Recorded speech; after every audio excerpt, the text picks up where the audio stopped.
નમસ્કાર વિદ્યાર્થી મિત્રો, the HB Kapadia group of schools અને જીએસટીવીના સંયુક્ત ઉપક્રમે આયોજિત પાસ થવાના પંચામૃત કાર્યક્રમમાં હું સંદીપ શાહ આપ સૌનું હાર્દિક સ્વાગત કરું છું. ગયા એપિસોડમાં આપણે સેક્શન એબીસીડીની ચર્ચા કરી હતી. આજે આપણે સેક્શન ઈ જેનો કુલ ગુણભાર 24 માર્ક્સ છે એની આપણે ચર્ચા કરવા જઈ રહ્યા છે. વિદ્યાર્થી મિત્રો, સેક્શન ઈ જેનો કુલ ગુણભાર 24 છે, જેમાં કયા ચેપ્ટર્સ આવશે અને કઈ રીતે બોર્ડમાં દાખલા પૂછાશે એની આપણે ચર્ચા કરીએ. ભાગ 1 એમાં ચેપ્ટર નંબર 5 અને ચેપ્ટર નંબર 6 આમાંથી 2 દાખલા પૂછાતા હોય છે. આ વખતે જનરલ ઓપ્શનનો વિકલ્પ છે એટલે 3 દાખલા આવશે, જેમાં ચેપ્ટર 5 ભાગીદારનો પ્રવેશ એમાંથી 2 દાખલા પૂછાશે. અહીં પ્રશ્ન લખ્યું છે પણ અહીંયા મોટા દાખલા જ છે, લોંગ ક્વેશ્ચન, મોટા દાખલા જ આવશે. આમાંથી કોઈ થિયરીનો પ્રશ્ન પૂછાશે નહીં. ભાગીદારનો પ્રવેશ 2 દાખલા, ભાગીદારની નિવૃત્તિ કે મૃત્યુ એમાં 1 દાખલો પૂછાશે. એટલે ભાગ 1 ના ચેપ્ટર નંબર 5 અને ચેપ્ટર નંબર 6 અને ભાગ 2 માંથી ચેપ્ટર નંબર 1 શેર મૂડીના વ્યવહારો જેમાં 2 દાખલા, એમ ટોટલ તમને 2 અને 1 3 ને 2 5 પ્રશ્નમાંથી જનરલ ઓપ્શનમાં જે વિકલ્પ તમને મળશે કોઈ પણ 3 દાખલા તમે ગણી શકશો. હવે વિદ્યાર્થી મિત્રો, પ્રશ્ન એવો થાય કે કયા ચેપ્ટર સિલેક્ટ કરવા, તો વધારે બેટર ઓપ્શન એ છે કે ભાગીદારનો પ્રવેશ એમાંથી બંને દાખલા તૈયાર કરવા અને એ દાખલા પરીક્ષામાં ગણવા. ચેપ્ટર 6 ની ચર્ચા હું પછી કરું છું. ચેપ્ટર 1 શેર મૂડીના વ્યવહારો એમાં 2 દાખલા પરફેક્ટ તૈયાર કરવા. એટલે 2 અને 2 4 પ્રશ્ન. માની લઈએ એક દાખલો ભારે પણ પૂછાઈ જાય તો આ 4 માંથી તમારે 3 જ પ્રશ્ન લખવાના છે. તમને થાય સાહેબ એટલે નિવૃત્તિ અમારે છોડી દેવાનું? ના, આ ફરી એક વખત કહું, જેને 100 માંથી 100 ગુણ મેળવવા છે એને એક પણ દાખલો ઓમિટ કરવાનો નથી. પણ જેને એવું છે કે ભાઈ મારે 70 80 85 90 માર્ક આવે તો ચાલે, તો એક ચાન્સ લઈ શકાય કે ભાગીદારની નિવૃત્તિ કે મૃત્યુ છોડી શકાય. પણ એમાં મૃત્યુનો પોર્શન થોડો મોટો છે એટલા માટે આની ચર્ચા હું પછી કરું છું. તો આ 5 દાખલા છે, જેમાંથી એક દાખલો એટલે નિવૃત્તિ તમે છોડો તો પણ તમને 4 દાખલા મળે છે, જેમાંથી આપણે 3 દાખલા બોર્ડની પરીક્ષામાં ગણવાના છે. પહેલા શું હતું? પ્રવેશની વારમાં પ્રવેશ. હવે ધ્યાન રાખજો, પ્રવેશની વારમાં પ્રવેશ નથી, પ્રવેશના બંને દાખલા છે, તો બંને દાખલા તમે ગણી શકો છો. શેર મૂડીના 2 દાખલા છે, તો 2 માંથી 1 દાખલો તમે સિલેક્ટ કરી શકો. અહીંયા પ્રશ્ન તમારે બધા જ દાખલા આવડતા હોય તો પસંદગીનો રહે, અને ઓછા સમયમાં સારામાં સારી પસંદગી આપણે પરીક્ષામાં કરવાની છે. તમારી પાસે પસંદગી માટે 5 જ મિનિટ હોય તો એ રકમ વાંચીને તમારે સિલેક્ટ કરી દેવાનો કે મારે આ દાખલો ગણવો છે અને જેનો મારો જવાબ પરફેક્ટ આવવાનો જ છે. એટલે 5 માંથી કોઈ પણ 3 દાખલા તમારે ગણવાના રહેશે. એમાં હું પ્રવેશને વધારેમાં વધારે પ્રેફરન્સ એટલા માટે આપું છું કે પ્રવેશમાં આખા પાઠ્યપુસ્તકમાં માત્ર 13 જ દાખલા છે, અને 13 દાખલામાં જો બરાબર તૈયારી કરવામાં આવે તો 13 દાખલા આપેલા છે અને 12 ઉદાહરણ છે. પણ ઉદાહરણ કરો તો દાખલા છોડી દો, જોવાની જરૂર નથી. એક દાખલો એક ઉદાહરણ, એટલું સરસ ચેપ્ટર બનાવ્યું છે, પાઠ્યપુસ્તકમાં જેટલું સરસ પ્રેક્ટિસ આપી દીધી છે કે બહારની કોઈ પણ રેફરન્સ બુક કરવાની પણ અહીંયા જરૂર નથી. હવે નવા ભાગીદારના પ્રવેશનો દાખલો ગણવાનો ક્રમ કયો છે?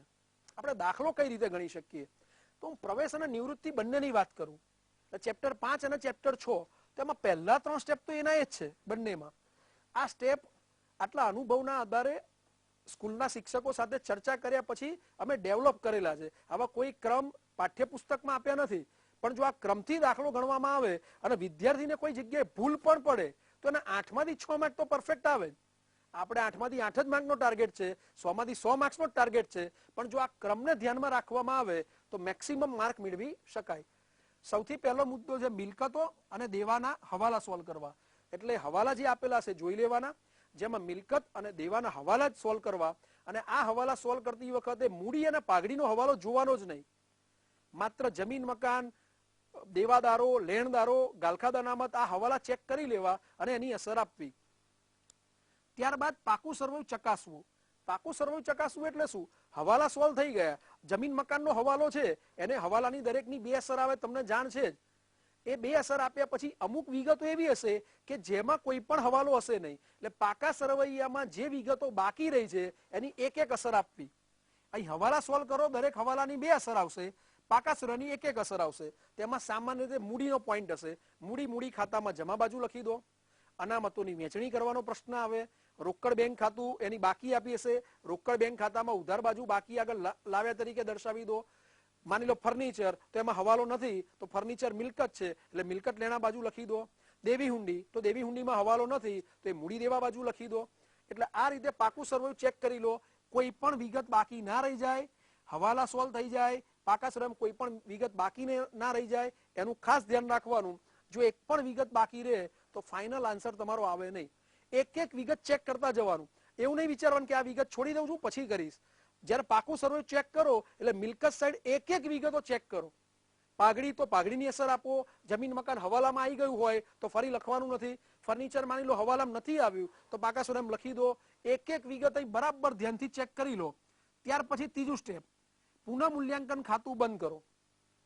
હવે પુનઃ મૂલ્યાંકન ખાતાનો સરવાળો કરી દો. એ પુનઃ મૂલ્યાંકન ખાતાનો સરવાળો કરો. ઉધાર બાજુ રકમ ખૂટે તો નફો કહેવાય. જે મૂડી ખાતામાં જમા બાજુ લઈ જાઓ, મૂડી અથવા ચાલુ ખાતામાં, અને જો જમા બાજુ રકમ ખૂટે તો એ ખોટ કહેવાય. મૂડી અથવા ચાલુ ખાતામાં ઉધાર બાજુ લઈ જાઓ. હવે જે આપણે બે હવાલા છોડ્યા હતા, અહીં મિલકત અને દેવાના હવાલા સોલ્વ કર્યા હતા. જે બે હવાલા છોડ્યા હતા એ મારું સ્ટેપ નંબર 4 અને સ્ટેપ નંબર 5 છે. નવા ભાગીદારની મૂડીનો હવાલો સોલ્વ કરવો. એટલે મૂડીના હવાલાની બે અસર આપી દેવી. જેમાં સામાન્ય રીતે મૂડીના હવાલામાં ચોપડીનો એક દાખલો બાદ કરી દઈએ તો મોટા ભાગના હવાલામાં નવો ભાગીદાર મૂડી પેટે રોકડા લાવે છે. એટલે રોકડા લાવે એટલે ધંધામાં રોકડ આવે છે. આમનો તેની થાય. રોકડ બેંક ખાતે ઉધાર, તે ભાગીદારના મૂડી ખાતે જમા. એની ખતવણી કરી દો. એની વાત આપણે કરીએ છીએ. ત્યાર પછી પાઘડી અંગેનો હવાલો. જો આખા ચેપ્ટરમાં, પ્રવેશના ચેપ્ટરમાં 8-8 માર્કના બે દાખલા ગણવા હોય, સારી રીતે ગણવા હોય અને 16માંથી 16 માર્ક્સ મેળવવા હોય તો માત્ર ને માત્ર એક જ પોઈન્ટ એવો છે કે જે બરાબર પરફેક્ટ આવડતો હોય તો પૂરેપૂરા માર્ક્સ મેળવી શકાય. આ 5 સ્ટેપ કર્યા પછી જો દાખલામાં કોઈ વધારાની માહિતી હોય તો એની પણ બરાબર ધ્યાન કાળજી લઈ એની હિસાબી અસર આપવી. એ હું ચર્ચા આગળના ત્રીજા ચાર્ટમાં એની વાત કરું છું. પણ મેક્સિમમ આ જે 5મું સ્ટેપ છે એના ઉપર મેક્સિમમ ફોકસ કરવું. વિદ્યાર્થી મિત્રો 5 સ્ટેપ થઈ જાય, કોઈ વધારાની માહિતી હોય તો એ ચેક કરી લો. ત્યાર પછી પુનઃ મૂલ્યાંકન ખાતું તમે ઓલરેડી બંધ કરી ચૂક્યા છો. મૂડી ખાતા ક્લોઝ કરો, રોકડ બેંક ખાતા ક્લોઝ કરો અને લાસ્ટમાં પાકું સરવૈયું સરભર કરવાનું છે. અને પાકું સરવૈયું બંને બાજુ સરભર થાય તો આપણા પૂરેપૂરા 8માંથી 8 માર્ક્સ મેળવી શકાય. વિદ્યાર્થી મિત્રો, એક નાનકડા વિરામ બાદ આપણે ફરી પાછી આની ચર્ચા કરીએ છીએ. જેમાં તમે જે જગ્યાએ તમને તકલીફ થાય એની આપણે મેક્સિમમ ચર્ચા કરીએ, જેથી આપણા 16 માર્ક્સના બે દાખલા છે એ પૂરેપૂરા 16માંથી 16 માર્ક્સ મેળવી શકાય. આ બાદ ફરી એક વખત આપ સૌનું સ્વાગત છે. વિદ્યાર્થી મિત્રો, આપણે નવા ભાગીદારના પ્રવેશનો દાખલો ગણવાના ક્રમની ચર્ચા કરી. ફરી એક વખત કહું છું, આ ક્રમ પાઠ્યપુસ્તકમાં ક્યાંય આપ્યો નથી. અનુભવી શિક્ષકો અને મેક્સિમમ અનુભવના આધારે જે 15-20 વર્ષથી જે નામાના મૂળ તત્વ વિષય ભણાવે છે એને બધા સાથે ચર્ચા કરીને આ એક ક્રમ ડેવલપ કર્યો છે. આ ક્રમના આધારે દાખલો ગણવામાં આવે તો માર્ક્સ કપાવવાની શક્યતા બિલકુલ ઓછી છે. અને જો માર્ક જાય ને તો પણ એકાદ માર્ક કે 2 માર્ક્સ જઈ શકે. એટલે 8માંથી 6 તો કન્ફર્મ જ છે. આમ છતાં આપણે હવે આની વિગતવાર ચર્ચા કરીએ. મિલકતો અને દેવાના હવાલાઓની અસર આપવી. પહેલો મુદ્દો આપણો, મિલકત અને દેવાના હવાલાની જ્યારે અસર આપીએ તો એવું ધ્યાન રાખવાનું છે કે પ્રવેશનો દાખલો ગણતા આપણે 4 કોલમ બનાવીશું. પુનઃ મૂલ્યાંકન ખાતું, ભાગીદારોના મૂડી ખાતા, રોકડ બેંક ખાતું અને પાકું સરવૈયું. વિદ્યાર્થી મિત્રો, એક નાનો મુદ્દાની ચર્ચા તમારા સમક્ષ કરવા જઈ રહ્યો છું. આમ સામાન્ય રીતે આ ચર્ચાનો વિષય નથી, પણ આ પણ એક ધ્યાનમાં નાનામાં નાની બાબત છે, પણ આમ છતાં પણ ધ્યાનમાં રાખવાની બાબત છે. જ્યારે સપ્લિમેન્ટરીમાં જ્યારે તમે દાખલો ગણતા હોય તો રાઈટ સાઈડના પેજ ઉપરથી દાખલો સ્ટાર્ટ નહીં કરવાનો. દાખલો સામે ગણવાનો છે. આ ડાબી બાજુનું પેજ સપ્લિમેન્ટરીનું, આ જમણી બાજુનું. જેમાં તમે 2 કોલમ ડાબી બાજુ બનાવશો અને 2 કોલમ જમણી બાજુ બનાવશો. આવો કરવાથી ફાયદો શું થાય? તો જ્યારે તમે એક હવાલાની અસર આપશો તો એની સામે જ તમે બીજા હવાલાની અસર આપી દેશો. નહીતર વારંવાર તમારે સપ્લિમેન્ટરીમાં પેજ ફેરવવું પડશે. જેમાં એક વખત એમ થયું જમીન મકાનમાં 10,000નો વધારો કર્યો, પુનઃ મૂલ્યાંકન જમા કર્યું, પછી પાછું પેજ ફેરવશો કે જમીન મકાન 2 લાખ વત્તા 10,000નો વધારો. પાછો વધારો કેટલો થયો ભૂલી જશો તો ફરી પાછું પેજ ફેરવવું પડશે.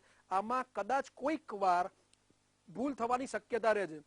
એટલે પ્રવેશ, નિવૃત્તિ અને શેર મૂડી આ જેટલા દાખલા ગણો છો એ સપ્લિમેન્ટરીમાં ડાબી અને જમણી બાજુનું પેજ, ધેટ મીન્સ કે સામ સામે જ દાખલો ગણવો.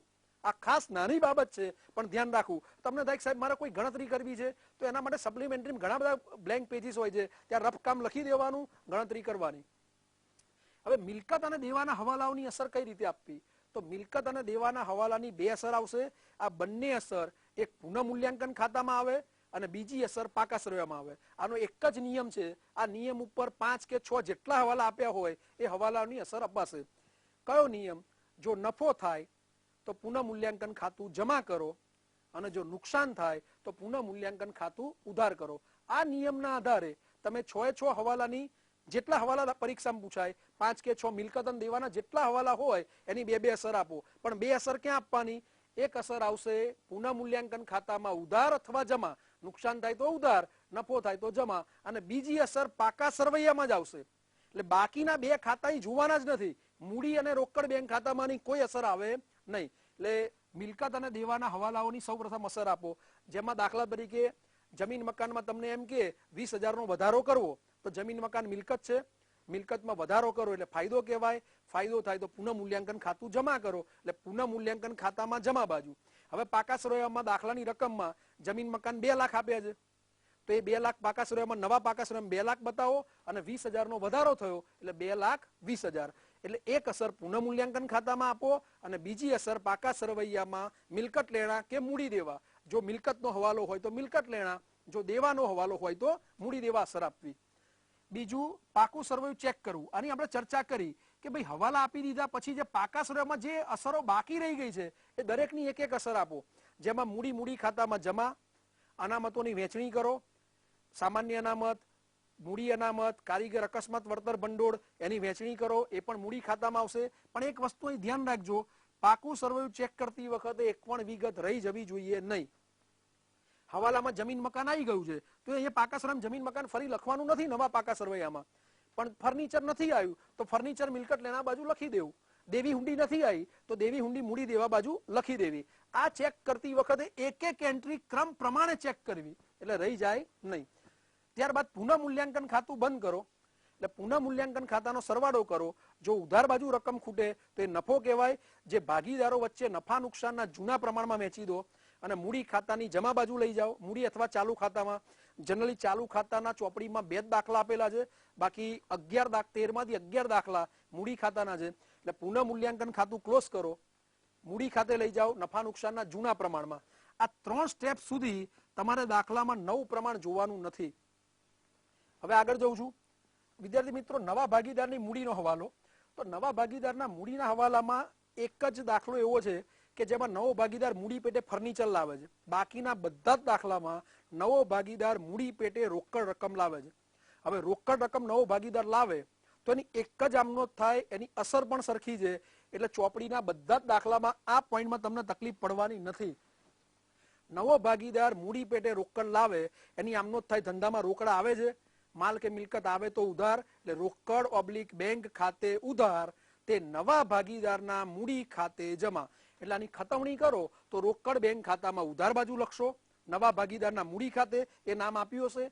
એ અને બી જૂના ભાગીદાર છે અને સી નવો ભાગીદાર છે, તો રોકડ ઓબ્લિક બેંક ખાતે ઉધાર, તે સી ના મૂડી ખાતે જમા. એટલે રોકડ બેંક ખાતામાં ઉધાર બાજુ ખતવણી કરો તો સી ના મૂડી ખાતે, અને સી ના મૂડી ખાતામાં જમા બાજુ રોકડ બેંક ખાતે.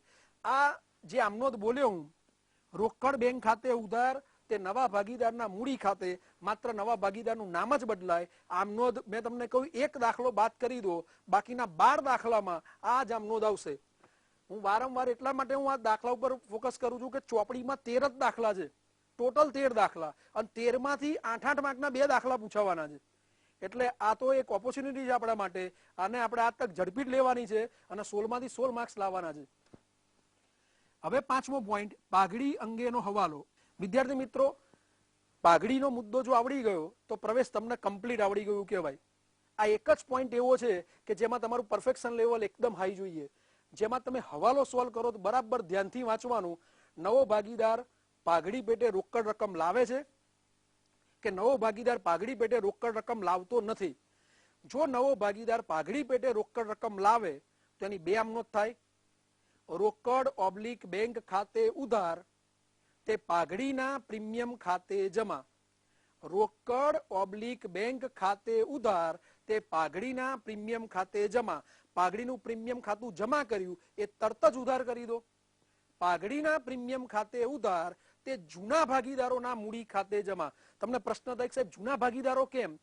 તો જૂના ભાગીદારો એ અને બી છે, એમણે ધંધો 10 વર્ષ 20 વર્ષ 25 વર્ષથી ચલાવ્યો હોય તો પ્રતિષ્ઠા ઉભી કરી છે જૂના ભાગીદારોએ. એટલે નવો ભાગીદાર જ્યારે પાઘડી પેટે રકમ લાવે તો એ પાઘડી ગુડવિલ છે, તો એ ગુડવિલની રકમ કોને મળે? જૂના ભાગીદારોને. નવો ભાગીદારને સીધા ધંધા ઉપર બેસી જ જવાનું છે.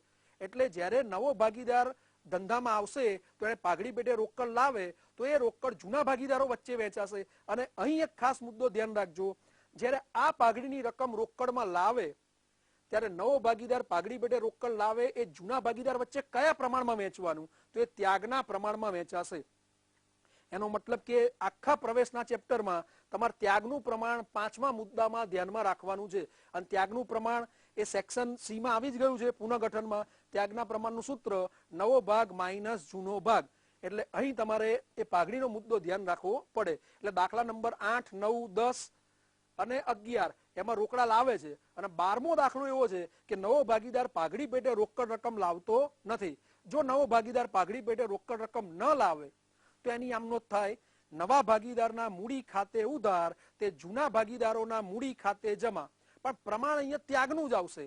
આખા ચેપ્ટરમાં પાઘડીનો જે પોઈન્ટ કરીશું એમાં ત્યાગનું જ પ્રમાણ આવે. અને રકમ કઈ લેવાની? તો નવો ભાગીદાર પાઘડી પેટે જે રકમ લાવે અથવા નવા ભાગીદારના ભાગની પાઘડીની રકમ. આ એક ખાસ ધ્યાનમાં રાખવાનું રહેશે. છેલ્લે આ 5 મુદ્દા કમ્પ્લીટ થઈ જાય ત્યાર પછી બધા ખાતા બંધ કરવાના. એટલે કયા બધા ખાતા? પુનઃ મૂલ્યાંકન તો ઓલરેડી ક્લોઝ થઈ જ ગયું છે. ભાગીદારોના મૂડી ખાતા બંધ કરી પાકા સરવૈયામાં લઈ જાઓ નવી મૂડી, અને રોકડ બેંક ખાતું બંધ કરી પાકા સરવૈયામાં મિલકત લેણા બાજુ લઈ જાઓ. જો એક પણ વિગત છૂટી નહીં હોય તો પાકા સરવૈયાનો બંને બાજુનો સરવાળો સરખો થઈ જશે અને આપણે પૂરેપૂરા 8માંથી 8 માર્ક મેળવી શકીશું. વિદ્યાર્થી મિત્રો, પ્રવેશના 2 દાખલા છે અને એ દાખલા પ્રમાણમાં બિલકુલ ઓછા નાના છે. સંખ્યાની દ્રષ્ટિએ જોઈએ તો 12-13 દાખલા છે અને દાખલા પણ એટલા અઘરા નથી. એટલે પ્રવેશનો એક પણ દાખલો છોડવો નહીં અને 16 માર્કનું પરફેક્ટ તૈયાર કરો તો એ સેક્શન સી માં પ્રવેશના બંને દાખલા પરફેક્ટ આવડી જાય અને પૂરેપૂરા માર્ક મેળવી શકાય. વિદ્યાર્થી મિત્રો, હવે નિવૃત્તિ અને શેર મૂડીની ચર્ચા આપણે એક નાનકડા વિરામ બાદ કરીએ છીએ. ફરીથી મળીએ છીએ. જોતા રહો પાસ થવાનું પંચ. વિદ્યાર્થી મિત્રો, આપ સૌનું ફરી સ્વાગત છે.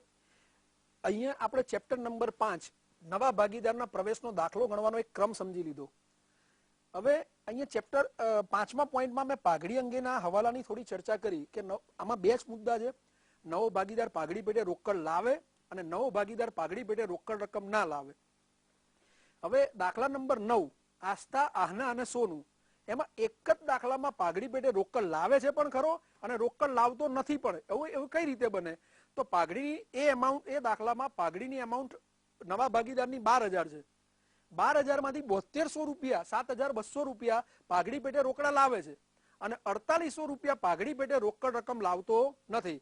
તો નવો ભાગીદાર પાઘડી પેટે રોકડ રકમ લાવે એની આપણે 2 આમ નોંધ કરવાની, જે આગળ ચર્ચા કરી. રોકડ બેંક ખાતે ઉધાર તે પાઘડીના પ્રીમિયમ ખાતે જમા. પાઘડીના પ્રીમિયમ ખાતે ઉધાર તે જૂના ભાગીદારોના મૂડી અથવા ચાલુ ખાતે જમા. અહીં યાદ રાખજો, ચેપ્ટર નંબર 5 માં પાઘડીનો જ્યારે ચર્ચા કરતા હોઈએ હવાલાની તો એમાં ત્યાગનું જ પ્રમાણ આવે, બીજું કોઈ પ્રમાણ આવે જ નહીં. પહેલા 3 પોઈન્ટ છે એમાં જૂનું પ્રમાણ, ચોથા પોઈન્ટમાં કોઈ પ્રમાણ હોય જ નહીં. એટલે પહેલા 3 સ્ટેપ સુધી તો જૂનું પ્રમાણ જ આવશે. 5મું સ્ટેપ જ્યારે ગણતરીમાં લો ત્યારે ત્યાગનું પ્રમાણ આવે એવું ધ્યાન રાખવાનું છે. એટલે આખા ચેપ્ટરમાં, પ્રવેશના ચેપ્ટરમાં ત્યાગનું પ્રમાણ આવે અને ચેપ્ટર નંબર 6 નિવૃત્તિ એમાં લાભનું પ્રમાણ આવે. એની ચર્ચા હું પછીથી કરું છું. એટલે અહીં પાઘડીના મુદ્દાની વાત કરી. નવો ભાગીદાર પાઘડી પેટે રોકડ રકમ લાવે છે એની 2 આમ નોંધ કરીશું અને નવો ભાગીદાર પાઘડી પેટે રોકડ રકમ ન લાવે એની આપણે 1 આમ નોંધ કરીશું. નવા ભાગીદારના મૂડી ખાતે ઉધાર તે જૂના ભાગીદારના મૂડી ખાતે જમા. પ્રમાણ ત્યાગનું. અને છેલ્લે જો કોઈ વધારાની માહિતી હોય તો એ ધ્યાનમાં લેવી, એ કન્સિડર કરવી અને એની હિસાબી અસરો આપી દેવી. ત્યારબાદ ખાતા બંધ કરી અને પાકું સર્વે સરભર કરવું. આ પાકું સર્વે સરભર થાય એટલે આપણો દાખલો સંપૂર્ણપણે સાચો કહેવાય અને 8માંથી 8 માર્ક્સ અને આવા 2 દાખલા છે એટલે 16માંથી 16 માર્ક્સ મેળવી શકાય. હવે વિદ્યાર્થી મિત્રો પરીક્ષાની દ્રષ્ટિએ કયા દાખલા કરવા જેથી 24 માંથી 24 ગુણ આવે એની ચર્ચા કરીએ અને થોડીક વધારાની માહિતી પણ આપણે મેળવીએ. ચેપ્ટર નંબર 5 નવા ભાગીદારનો પ્રવેશ. આ ચેપ્ટરમાં કુલ 13 જ દાખલા છે પરીક્ષામાં. આ 13 દાખલામાં વધારેમાં વધારે મેક્સિમમ વખત પૂછાતા દાખલા નંબર 8, દાખલા નંબર 11, દાખલા નંબર 12. 8 અને 11 આ બંને દાખલામાં નવો ભાગીદાર પાઘડી પેટે રોકડ રકમ લાવે છે અને દાખલા નંબર 12 માં નવો ભાગીદાર પાઘડી પેટે રોકડ રકમ લાવતો નથી. જો આ 3 દાખલા પરફેક્ટ કરવામાં આવે તો તમને મુદ્દા નંબર 5 પાઘડી અંગેનો હવાલો પરફેક્ટ ક્લિયર થઈ જાય આ 3 જ દાખલામાં 8, 11 અને 12. હવે હું 16મા દાખલાની ચર્ચા પછી કરું છું. 17, 18 અને 19 આ 3 દાખલા પાઠ્યપુસ્તકમાં એવા છે કે જેમાં નવા ભાગીદારની મૂડી આપેલી નથી. જો નવા ભાગીદારની મૂડી દાખલામાં આપી ના હોય તો એક વસ્તુ ધ્યાન રાખજો, જ્યારે આ સ્ટેપ સોલ્વ કરીએ તો પહેલું, બીજું, ત્રીજું, ચોથું ને પાંચમું, તો પહેલું સ્ટેપ નંબર 2, 3 અને પછી પાંચમું સ્ટેપ લઈ લેવાનું પહેલા અને પછી મૂડીની ગણતરી કરવાની. આ 3 દાખલામાં 17, 18 અને 19 આ 3 દાખલામાં નવા ભાગીદારની મૂડી આપી નથી. એક ચાન્સ એવો રહે કે આ 3 દાખલામાંથી બોર્ડમાં એક દાખલો પૂછાઈ જાય કે ભાઈ નવા ભાગીદારની મૂડી ના આપી હોય એવો એક દાખલો ગણો અને એક દાખલો આગળમાં સાદો પૂછી લો. હવે 16મો દાખલો એક વિશિષ્ટ દાખલો છે. આ દાખલો બરાબર ધ્યાનથી ગણવો અને આના જેવું જ એક ઉદાહરણ આપેલું છે, પટેલ, પંડિત અને પંડ્યા, એક ઉદાહરણ અને દાખલા નંબર 16. આ દાખલો ખાસ પ્રેક્ટિસ કરજો. ગણતરીમાં થોડીક ઓકવર્ડ છે, અઘરી છે, એટલે આ દાખલામાં ફોકસ કરજો. પણ અહીંયા મેં દાખલા લખ્યા તમને ટોટલ 7 જ દાખલા લખ્યા. જો આ 7 દાખલાની પ્રેક્ટિસ કરવામાં આવે તો તમારે 16માંથી 16 માર્ક્સ મેળવી શકાય. હવે હું નિવૃત્તિની ચર્ચા, નિવૃત્તિ કે મૃત્યુની ચર્ચા પછી કરું છું. મેં તમને એવું કહ્યું કે આમાંથી 2 દાખલા પૂછાશે, નિવૃત્તિમાંથી 1 દાખલો પૂછાશે અને શેર મૂડીના વ્યવહારોમાંથી 2 દાખલા પૂછાશે. એટલે ભાગીદારના પ્રવેશમાંથી 2, શેર મૂડીમાંથી 2, એટલે 4 દાખલા થયા. બોર્ડની પરીક્ષામાં 3 જ દાખલા ગણવાના છે સેક્શન F માં, સેક્શન E માં. એટલે આ 3 દાખલામાંથી કોઈ પણ દાખલા શેર મૂડી અને પ્રવેશમાંથી 4માંથી 3 દાખલા કરી દો તો નિવૃત્તિનું ચેપ્ટર ઓમિટ કરી શકાય. આ ઓમિટ કોણે કરવાનું? 75, 80, 85 માર્ક્સ લાવનારે. જેને 100માંથી 100 માર્ક્સ લાવવા છે, જેને સિલેક્શન બોર્ડમાં જોઈએ છે કે ભાઈ મારે પસંદ કરવા છે, મેક્સિમમ હું ઝડપથી પેપર બતાવી દઉં, એકાદ દાખલો મારો ઓપ્શનમાં પણ કરવો છે, તો એણે કશું છોડવાનું નથી. અહીં નિવૃત્તિની વાત આપણે પછી કરીએ. ચેપ્ટર નંબર 1 શેર મૂડીના વ્યવહારો, ભાગ 2 નું પહેલું ચેપ્ટર. આ ભાગ 2 માં ચેપ્ટર નંબર 1 જે ટોટલ 18 માર્ક્સનું છે, જેમાં 8 માર્કના 2 દાખલા એટલે 16 માર્ક્સ અને બે પ્રશ્નો 1 માર્કના MCQ SQ પ્રકારના પ્રશ્નો. હવે કયા દાખલા બોર્ડમાં કરવાથી વધારે માર્ક મેળવી શકાય? તો ચેપ્ટર નંબર 1 માં દાખલા નંબર 8 એ મૂળ કિંમતનો દાખલો છે, પણ આ દાખલામાં અગાઉથી મળેલ હપ્તાવાળો પોઈન્ટ છે, એટલે આ દાખલો એક ખાસ જુઓ. 6 જ આમનો છે દાખલામાં અને 8 માર્ક છે, એટલે અહીંયા પરીક્ષામાં એક ધ્યાનથી એ જોવું કે ગણતરી જવાબના ભાગરૂપે દર્શાવવાની છે કે નથી દર્શાવવાની, તો એ ધ્યાનમાં રાખવું. બીજું, જ્યારે તમે કોઈ પણ દાખલો ગણો શેર મૂડીનો તો એમાં માત્ર આમનો જ છે, એટલે બાબત જે લખવી ફરજિયાત છે. અમે બોર્ડના પેપર ચેક કરવા જઈએ તો એમાં લખેલું છે કે બાબત જે ન લખનાર વિદ્યાર્થીના 2 માર્ક કાપી લેવા. એટલે જ્યારે શેર મૂડીનો કોઈ પણ દાખલો ગણો તો એમાં બાબત જે લખવી ફરજિયાત છે. હા, પેપરમાં જો એવી સૂચના આપી હોય કે ભાઈ બાબત જે વગર દાખલો ગણો તો બાબત જે ના લખો તો ચાલે, પણ આ એક ધ્યાન રાખવાનું કે બાબત જે ફરજિયાત લખવાની રહેશે. એટલે દાખલા નંબર 8 મૂળ કિંમતનો દાખલો, દાખલા નંબર 10 એમાં પ્રીમિયમનો દાખલો છે, જેમાં પણ સાદી 6 જ આમનો જ છે. આ 2 દાખલા પ્રેક્ટિસ માટે અહીં મેં લખેલા છે. હવે એક મહત્વના દાખલા છે, દાખલા નંબર 14 મૂળ કિંમત અને જપ્તી. 14મા દાખલામાં મૂળ કિંમતનો દાખલો છે, શેર જપ્ત કરવાના. 15મો દાખલો મેક્સિમમ બોર્ડમાં પૂછાયેલો છે, અને જેને 15મો દાખલો ગણ્યો હોય એને વધારે પ્રેક્ટિસ કરવી હોય તો પાઠ્યપુસ્તકનું ઉદાહરણ નંબર 12 છે એ પણ ગણી લેવું. દાખલા નંબર 18 પ્રીમિયમ અને જપ્તી. પ્રીમિયમ અને જપ્તીનો દાખલો બોર્ડમાં પૂછવાની શક્યતા મહત્તમ છે, અને એક દાખલો પ્રીમિયમ અને જપ્તીનો પૂછાશે જ. એના પછી 19, 20, 21 અને 23 આ 3 દાખલામાં 19 અને 20 એ પ્રમાણસર ફાળવણીના દાખલા છે, જે હજુ સુધી સામાન્ય રીતે પૂછાયા નથી, પણ એને આ વખતે બોર્ડની પરીક્ષામાં આ ચેપ્ટરમાંથી જનરલ ઓપ્શન છે એટલે 2 દાખલા પૂછાશે તો ચાન્સ રહેલા છે કે આ દાખલો પણ પૂછી શકાય. એટલે 19 અને 20 માં મૂળ કિંમત અને પ્રમાણસર ફાળવણી અને 21 અને 23 પ્રીમિયમ અને પ્રમાણસર ફાળવણી. આ દાખલામાં 2 દાખલા પૂછાવાના હોય ત્યારે એ ચેપ્ટર એવું તૈયાર કરવું જોઈએ કે જેમાં કશું આપણે છોડીએ નહીં, બધા જ દાખલાની પ્રેક્ટિસ કરવી જોઈએ. એક દાખલો જપ્તીનો આવવાનો અને જપ્તીના દાખલામાં પ્રીમિયમ અને જપ્તી ખાસ પૂછાશે. આ વાત કરીએ આપણે શેર મૂડીની, પણ એક વસ્તુ અહીં ખાસ ધ્યાન રાખજો, ઉપરનું હેડિંગ લખવાનું કે ભાઈ એક્સ કંપની લિમિટેડના ચોપડે શેર મૂડીના વ્યવહારોની આમનોંધ કોલમ તૈયાર કરવાના. મેં તમને કહ્યું સેક્શન ઈ ના જ્યારે દાખલા ગણીએ તો સામસામેના પેજ ઉપર જ ગણવાના અને અહીંયા બાબત જે લખવી ફરજિયાત છે. જે વિદ્યાર્થી બાબત જે નહીં લખે એના ચાન્સીસ બોર્ડમાં માર્ક્સ કપાવવાના છે. હવે આની વાત કરું છું ભાગીદારની નિવૃત્તિ કે મૃત્યુ. આ ચર્ચા હું છેલ્લે એટલા માટે કરું છું કે આમાંથી એક દાખલો પૂછાશે અને આમાં મહત્વના પ્રશ્નો આપવા એક શિક્ષક તરીકે ખૂબ જ અઘરું છે.